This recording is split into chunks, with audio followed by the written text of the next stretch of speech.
You want to make sure your hands are thoroughly washed with soap and water. Greet the resident, provide privacy. Identify the resident with 2 identifier. You check their wristband for their name and birthday because you want to make sure it's the right patient you are going to work on.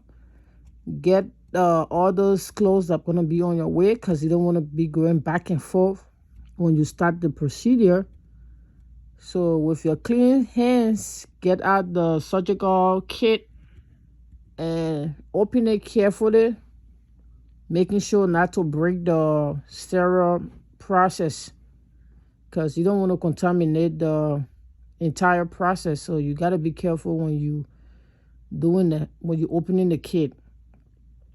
Okay, so just watch me as I open it carefully.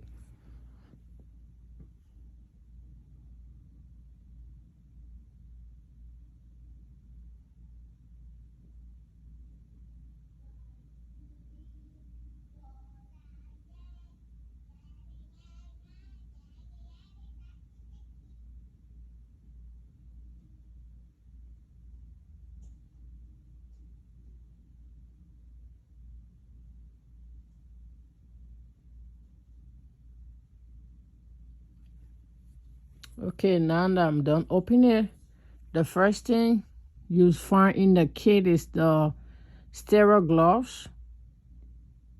So these gloves are all sterile gloves. That's a way you have to put on your gloves though, not to break the sterile process. You make sure you grab the first one and you want to hold inside of it with your non-dominant hands.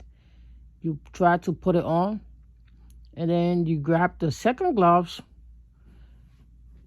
and hold the outside part of it because the other hands got the sterile gloves on it, so you're not breaking any process right there. So that's how you put on your gloves. Careful not to break the sterile process, and you don't want to touch any of those material from the kit with your bare hands or your uniform or with the client. So be careful how you go about doing all those things. Place the fascinated drip on the buttocks of the clients for any urine that will drop. You don't want it on the bed. While you are doing that, be careful not to touch the client with your gloves, and also want to cover the private part of the client while you are working. You just don't want to expose them. And I will not be showing my patient private on this video, okay? So you want to get out your swab. So that's the lubricant. You want to open that and just put it in the kit. There's an area on the kit for it. You just want to set up all your stuff because when you start the process, you don't want to be going back and forth because just in case of anything, you would expose the resident to infection though. So get out your catheter, remove the plastic from on it, make sure it's not touching your uniform or your hands or the client because these are all sterile material. So you want to keep it like that. Make sure you put some lubricant on the catheter because you're going to have like an easy access getting into the patient because it's a painful process though. So you have to be very, very careful how you do it so that your patient cannot be in too much pain. Okay, so I'm just going to set up all my material and then I'm going to start. So that's the swab. You're going to do some pericare on your patient before you start the process because you have to make sure their private is very clean before doing that procedure. So you swab from up to down with the first swab. That's 3 swab in the kit though. And then on the right, you swap from up to down. And on the left, you swap from up to down. With your non-dominant hands, you're going to spread the patient private while your dominant hands do the swapping.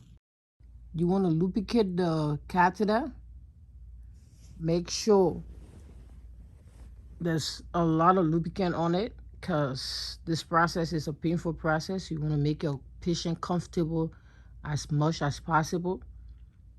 So while the patient is teared down, insert the catheter in the urethra because there's 4 holes on the female. You have to know the actual hole that you're going into, and it's the urethra. You don't want to go into the clitoris hole or the rectum hole, you know, or the vagina. You are going to insert the catheter in the urethra and advance the catheter for additional 1 to 2 inches after you see urine begin to flow. Because when you insert the catheter, make sure there's urine coming out. That's when you know that's the exact hole it is in.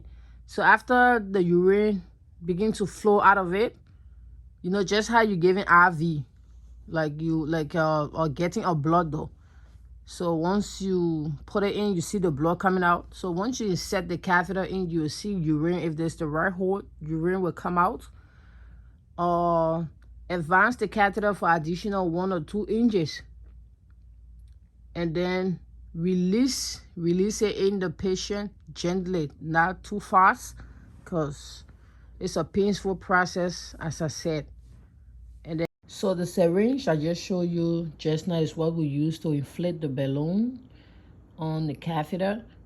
Inflating the balloon will help keep the catheter in the patient. It's not going to fall out.